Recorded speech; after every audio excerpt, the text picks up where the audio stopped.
الحمد لله نحمده ونستعينه ونستغفره ونؤمن به ونتوكل عليه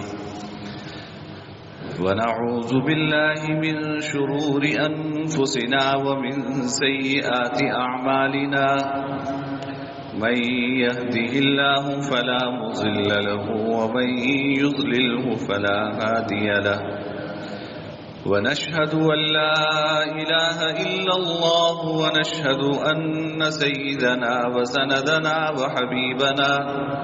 وحبيبنا ومولانا محمدا عبده ورسوله صلى الله تعالى عليه وعلى آله وصحبه أجمعين أما بعد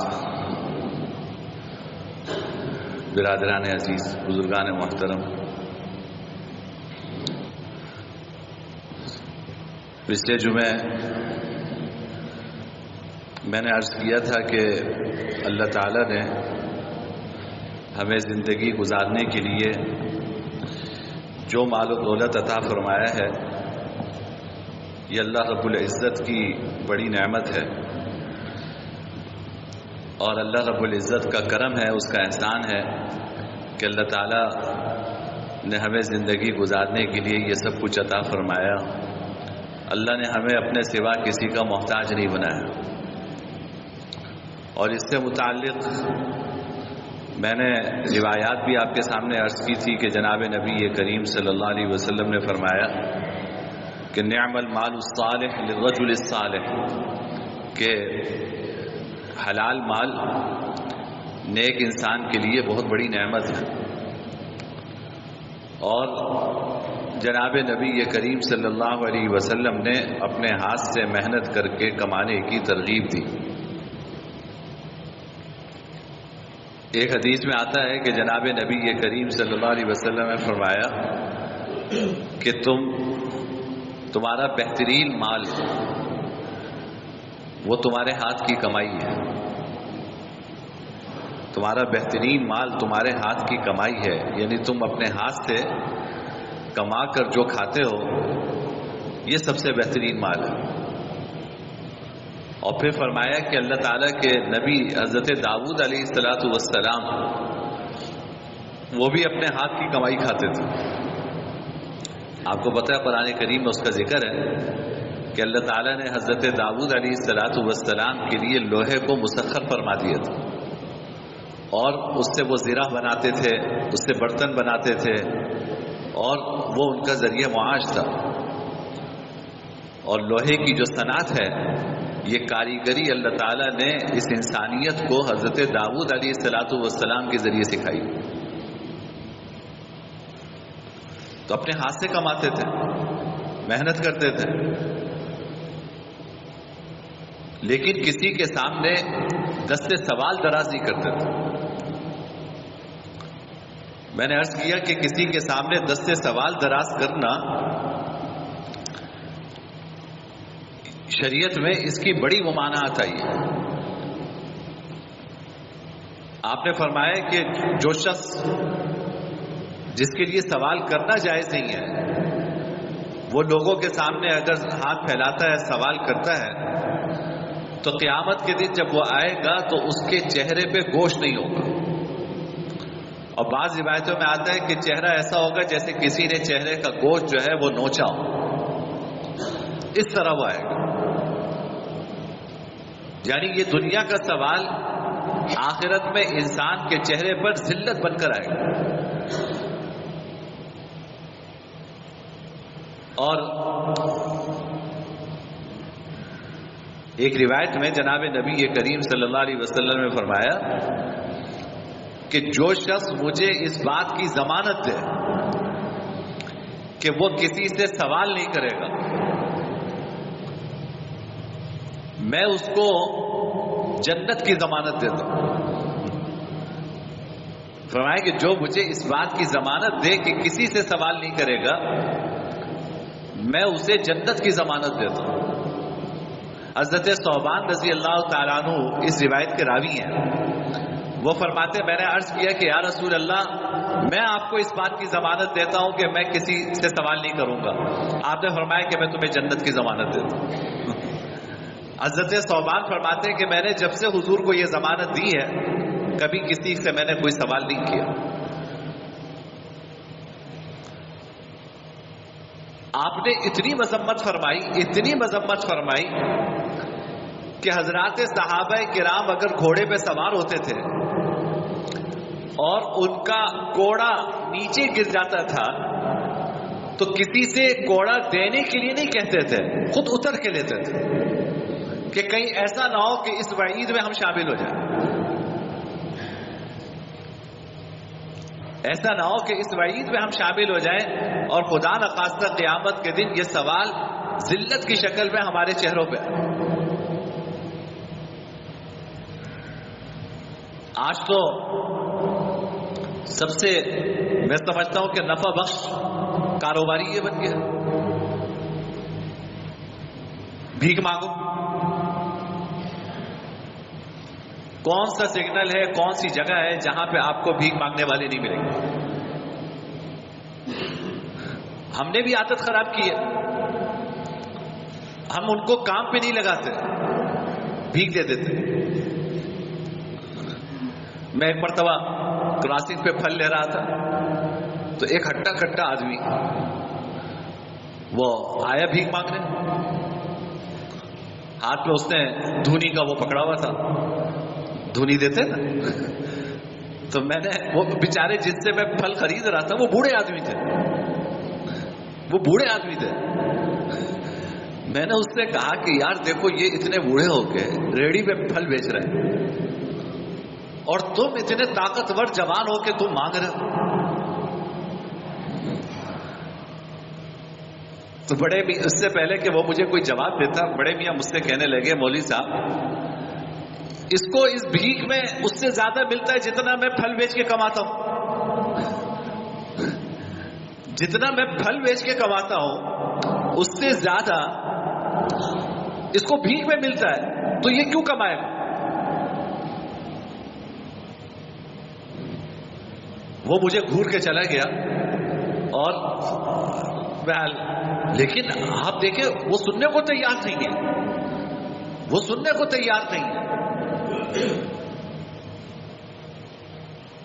ان لوگوں نے یعنی اکثر تو پوری کی پوری فیملی سب یہی بھکاری ہے, یا اگر زیادہ سے زیادہ کام کرتی ہیں خواتین گھر میں کام کر رہی ہیں اور مرد جا کے جو ہے وہ بھیک مانگ رہے ہیں, اپنی خواتین سے محنت کرواتے ہیں اور مرد ہو کر جو ہے وہ خود محنت نہیں کرتے. آپ کسی سے کہیے کوئی کام کرنے کو تیار نہیں ہوگا. آپ اس سے کہتے ہیں کہ اچھا میں تمہیں یہ ٹھیلا لگا کے دے دیتا ہوں, پیسے دے دیتا ہوں, تم ان پیسوں سے جو ہے وہ پھل لے کر آؤ اور یہ ٹھیلے پہ فروخت کرو. اس کے لیے تیار نہیں ہوگا.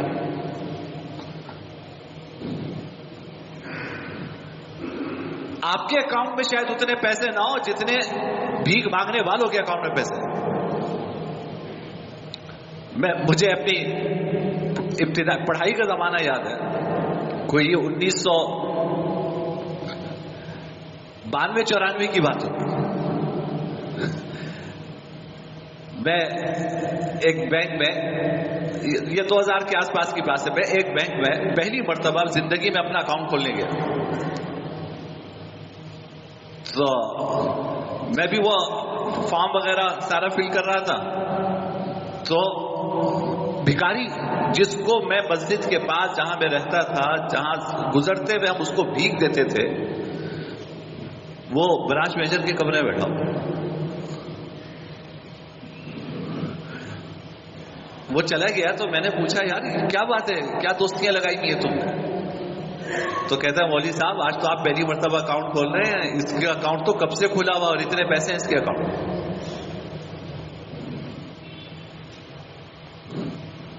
کیوں یہ اس طرف لوگوں کا میلان ہے؟ وجہ یہ ہے کہ محنت کی عادت نہیں ہے, محنت سے جان چراتے ہیں. اور سچی بات یہ ہے کہ ان بیچاروں کو یہ وعید بھی نہیں پتا. اللہ ان کے دل میں اپنا خوف پیدا فرمائے. اتنی بڑی وعید ہے سوال کرنے کے بارے میں کہ آپ تصور نہیں کر سکتے.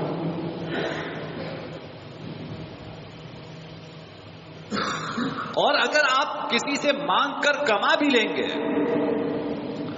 حدیث سے فرمایا کہ یہ نہیں ہو سکتا کہ تم کسی سے مانگ کر مال جمع کرو اور اللہ اس میں برکت بھی عطا فرمائے.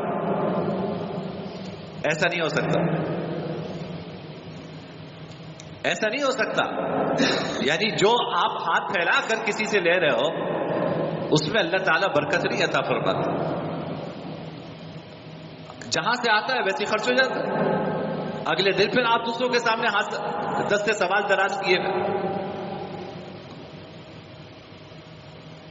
اس سے برکت نہیں ہوتی. ایک روایت نے فرمایا کہ یہ جو مال تم لوگوں سے مانگ کر لیتے ہو یہ جہنم کا انگارہ ہے.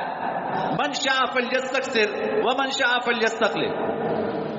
فرمایا کہ آگ کا انگارہ ہے، تمہاری مرضی. آگ کے انگارے زیادہ جمع کرنا ہو چاہو زیادہ جمع کر لو، کم کرنا چاہو کم کر لو. یہ آگ کا انگارہ ہے جو کسی سے تم سوال کر کے کچھ لیتے ہو.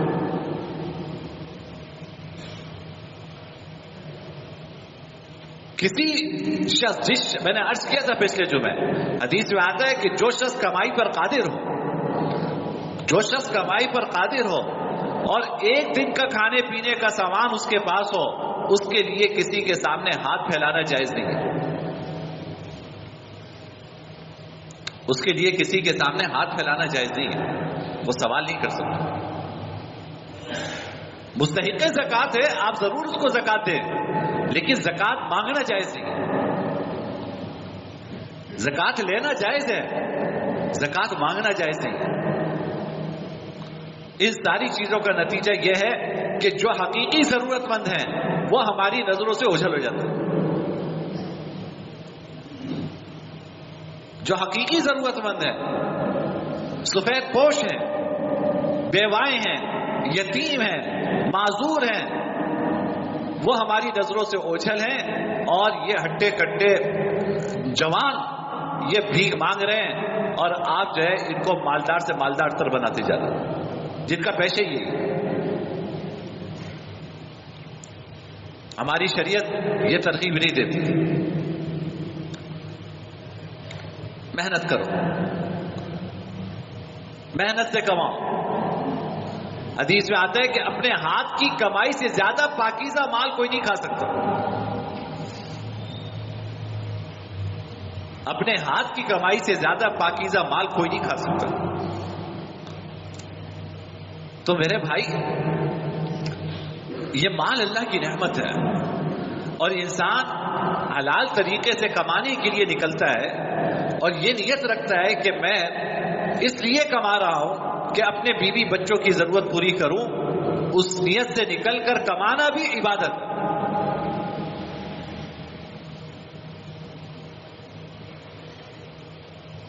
اس نیت سے کمانا بھی عبادت ہے.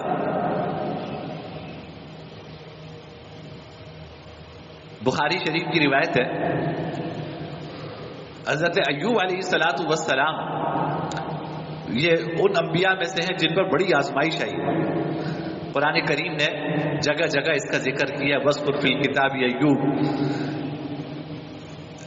سورہ سعد میں بھی ذکر ہے، سورہ انبیاء میں بھی ذکر ہے، جگہ جگہ ذکر ہے. قرآن کریم میں ان کا بڑی آزمائش سے گزرا ہے.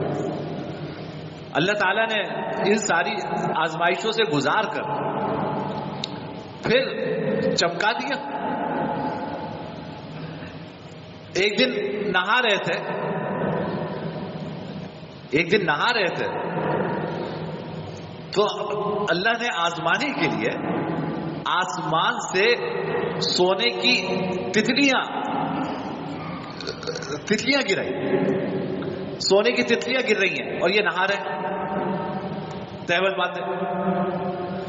تو جب سونے کی تتلیاں گرنا شروع ہوئی تو یہ نہانا وہانا چھوڑا، تتلیاں جمع کر رہے ہیں. اللہ تعالیٰ نے حضرت ایوب علیہ الصلوۃ والسلام سے پوچھا کہ ایوب، ہم نے تمہیں کیا کچھ نہیں دیا؟ ہم نے تمہیں کیا کچھ نہیں دیا؟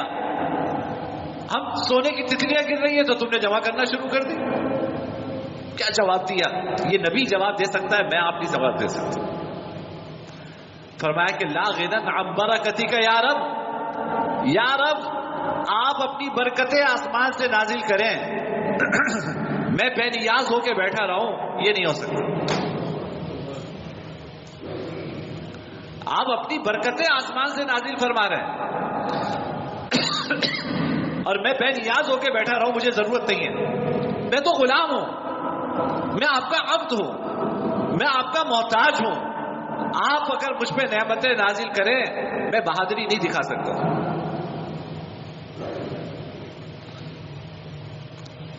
اللہ تعالیٰ کی دی ہوئی نعمت کے سامنے استغنا اور بے نیازی دکھانا یہ حماقت ہے.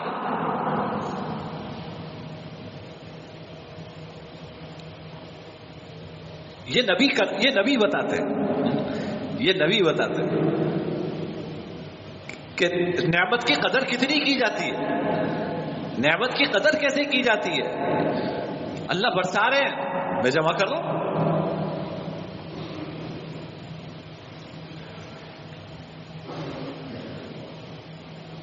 تو یہ جو اللہ جو کچھ عطا فرماتے ہیں نا، یہ مال و دولت، یہ اللہ کی نعمت ہے. اللہ کی طرف سے جو نعمت ہے، جو رخصت ہے، انسان کو آگے بڑھ کے سمیٹنا چاہیے. لیکن کن چیزوں کا خیال رکھنا چاہیے میں ابھی عرض کروں گا. ہاں، یہ نہیں کہ حلال و حرام کی تمیز کیے بغیر جمع کر رہے ہیں اللہ کی نعمت، اس سے بھی بات کروں گا. لیکن فی نفسی یہ مال و دولت اللہ کی نعمت ہے. اللہ تعالیٰ جو انعام عطا فرمائے، جو سہولت عطا فرمائے، وہ اختیار کریں. حدیث میں آتا ہے جب بھی جناب نبی کریم صلی اللہ علیہ وسلم کو دو چیزوں میں اختیار دیا جاتا تھا، جب بھی حضور کو دو چیزوں میں اختیار دیا جاتا تھا، ایک میں ذرا مشقت ہوتی تھی، ایک میں آسانی ہوتی تھی، آپ آسانی والا راستہ اختیار فرماتے تھے.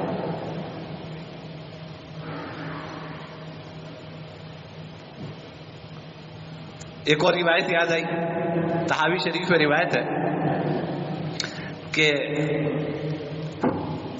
ایک صاحب نے حضرت عمر رضی اللہ تعالیٰ عنہ سے سوال کیا کہ ہم جب سفر پہ جاتے ہیں تو قصر نماز پڑھتے ہیں نا، 2 رکعت نماز پڑھتے ہیں. 15 دن سے کم کا سفر ہو، 15 دن سے کم ٹھہرنے کی نیت ہو اور 77 کلومیٹر سے زیادہ آپ کو اپنے گھر سے دور جانا ہو تو قصر نماز پڑھتے ہیں، 2 رکعت نماز پڑھتے ہیں. تو انہوں نے عرض کیا کہ حضرت عمر سے کتنی پہلے زمانوں میں مشقت ہوتی تھی، گھوڑوں کا سفر ہوتا تھا اور تکلیف ہوتی تھی، تو اور دشمن کا خوف بھی، خطرہ بھی ہوتا تھا، تو ہم 2 رکعت نماز پڑھ لیتے تھے. لیکن آج تو ہم معمون ہیں، یعنی اللہ کا شکر ہے کوئی ایسا دشمن کا خوف نہیں ہے اور اللہ نے مال و دولت بھی خوب عطا فرمایا ہے. تو اب ہم کیوں 2 رکعت نماز پڑھیں؟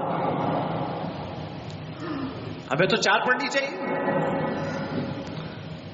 حضرت عمر نے کہا کہ یہی سوال میں نے حضور سے کیا تھا. جناب نبی کریم سرور دو عالم صلی اللہ علیہ وسلم نے مجھے جواب دیا کہ ان هذه صدقۃ تصدق اللہ بها علیکم فاقبلوا صدقتہ.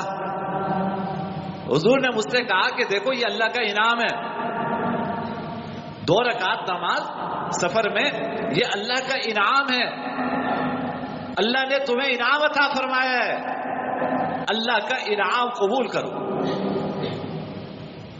بہادر نہ بنو، بہادر نہ بنو. اللہ کو بہادری نہیں چاہیے، اللہ کو تمہاری عبدیت چاہیے. اللہ کو یہ چاہیے کہ یہ میرا بندہ بن کے دکھائے. اللہ یہ چاہتے ہیں کہ یہ میرا بندہ بن کے دکھائے، میرا محتاج ہو، میری طرف اپنی احتیاط ظاہر کرے. اللہ یہ چاہتے ہیں. اللہ بہادر، تمہاری بہادری نہیں چاہتے. فرمائے کہ یہ اللہ کی طرف سے انعام ہے، اللہ نے انعام کیا ہے، اللہ کے انعام کو قبول کرو. لہذا سفر ہے تو اللہ نے رخصت دی ہے نا، تو 2 رکعت پڑھ لی. اللہ نے رخصت دی ہے 2 رکعت پڑھے. سفر میں روزے کے بارے میں جناب نبی کریم صلی اللہ علیہ وسلم کے دونوں عمل تھے. سفر میں روزے کے بارے میں دونوں طرح کے عمل تھے. کبھی مشقت والا سفر ہوا تو آپ نے روزہ چھوڑا بھی، رمضان کے روزے چھوڑے اگر مشقت والا سفر تھا. غزوہ تبوک کا جو سفر تھا وہ انتہائی مشقت والا سفر تھا، گرمیوں کا سفر تھا، رمضان کا مہینہ تھا. آپ نے سفر کے دوران روزے چھوڑے، لیکن بہت سے مواقع پر سفر کے دوران روزے رکھے بھی آپ نے. وجہ یہ کہ روزہ نہیں رکھیں گے تو اس کی قضا کرنی پڑے گی نا. تو ابھی تو ایک ماحول بنا ہوا ہے تو آپ کے لیے روزہ رکھنا آسان ہے، بعد میں یہ ماحول نہیں رہے گا تو آپ کے لیے قضا کرنا مشکل ہو جائے گی. آپ کے لیے قضا کرنا مشکل ہو جائے گی. تو روزے کے بارے میں جناب نبی کریم صلی اللہ علیہ وسلم کے دونوں عمل ہیں. آپ نے کبھی روزہ رکھا بھی سفر میں، کبھی سفر میں روزہ چھوڑا بھی. لیکن 2 رکعت نماز سفر میں قصر جناب نبی کریم صلی اللہ علیہ وسلم کا ہمیشہ معمول رہا کہ سفر میں جب جاتے تھے 2 رکعت نماز پڑھتے تھے. فرماتے تھے اللہ کا انعام ہے. ایک بزرگ ایک دوسرے بزرگ کی عادت کے لیے گئے تو سخت تکلیف میں اور کہہ رہے ہیں کہ اللہ تیرا بہت شکر ہے، اللہ تیرا بہت شکر ہے. انہوں نے کہا کہ بھائی اتنی تکلیف ہے تمہیں، یہ شکر کا وقت نہیں ہے وہ دل میں کرنا، یہ تکلیف کے اظہار کا وقت. اللہ کو تکلیف کا اظہار بھی پسند ہے. ہائے ہوئی کرو کہ یا اللہ اتنی تکلیف ہے مجھ پہ رحم فرما دے، میری تکلیف دور فرما دے، میری تکلیف دور فرما دے. اللہ کو یہ بہادری پسند نہیں ہے کہ تم بہادر بن کے کہہ رہے ہو یا اللہ میں تو مجھے تو کچھ نہیں ہوتا.